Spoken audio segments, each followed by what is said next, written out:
Even though Trey Smith is no longer an option for the Chicago Bears in free agency, the team is still being linked to some of the top offensive guards available.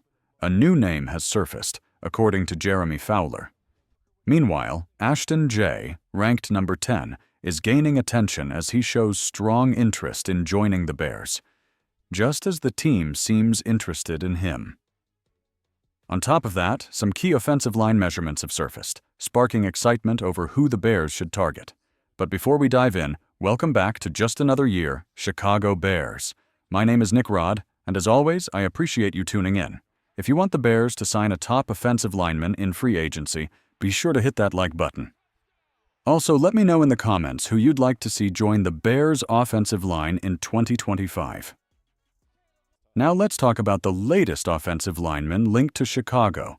According to ESPN's Jeremy Fowler, the Bears are expected to sign at least one interior offensive lineman.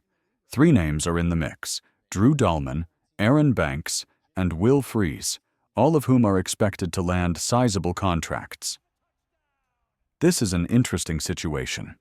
Will Freeze, formerly of the Indianapolis Colts, had an impressive season, earning an 86.9 PFF grade, which ranked 4th among guards. His run blocking was outstanding, 84.9, ranked 5th, and he allowed just 2 sacks and 1 quarterback hit in 5 games. However, he has struggled with injuries, which is something to consider. Then there's Drew Dalman, a former Falcons center and current free agent. He played 9 games last season before dealing with injuries. Despite that, he was the 4th best center according to PFF, 78.8 overall grade. His pass blocking was 66.6, 22nd among centers, but his run blocking, 79.8, ranked 5th in the NFL, makes him a strong fit for the Bears offense, especially with Ben Johnson calling the plays. He also allowed just 2 sacks and 1 quarterback hit last season. The newest name in the conversation is Aaron Banks, a guard from the San Francisco 49ers. He played in 13 games last season and received a 65.4 PFF grade, 50th among guards. His pass blocking, 60.5, ranked 77th, and his run blocking, 68.9, ranked 37th. While his stats aren't elite, he could be a solid depth piece or even a temporary starter if the Bears plan to draft a guard in the later rounds. Banks is still young at 27 years old, stands 6'5", and weighs 325 pounds, and could be a valuable addition if he stays healthy.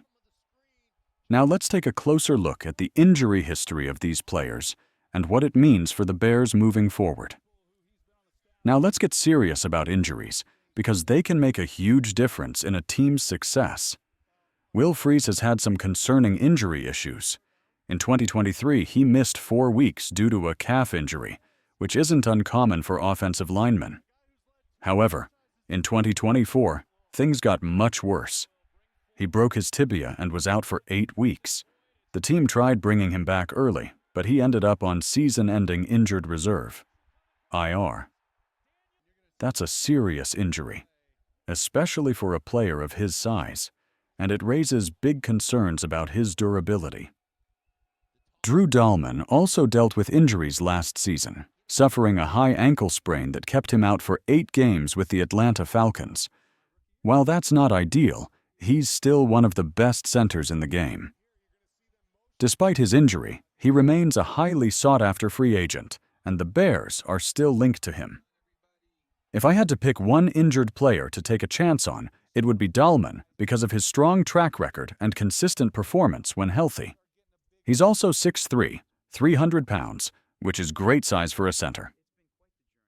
As for Aaron Banks, he put up decent numbers for the San Francisco 49ers, ranking somewhere in the middle of the pack among offensive guards, but an MCL injury in Week 16 ended his season. If you've ever had an MCL tear, you know it's no joke. It's a major knee injury that can affect a player's mobility. While Banks could be a solid depth piece, I'm not sure how much the Bears should be willing to pay for him. Last year, they signed Matt Pryor from the 49ers for $2.25 million, and I wouldn't want to spend more than $3 million on Banks as a backup. The problem is, Banks likely knows his value and may not settle for a short-term, low-money deal. Now, let's shift gears to Ashton Jeanty, because he keeps making it clear he wants to join the Chicago Bears.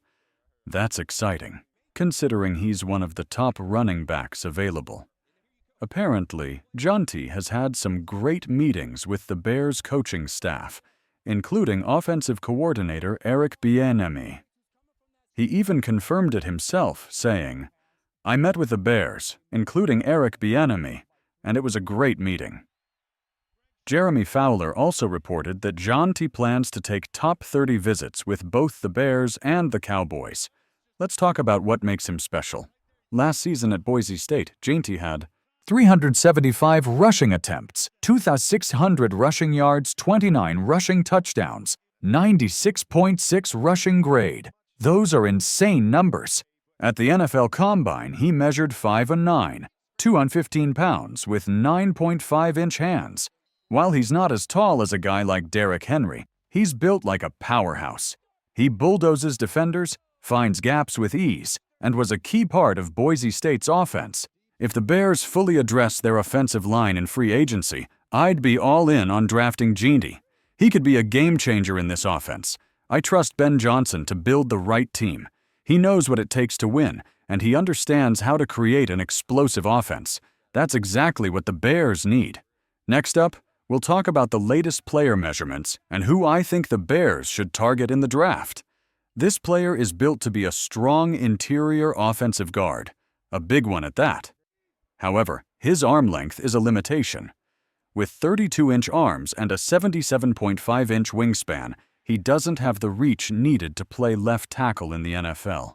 Because of that, his best fit is on the interior offensive line.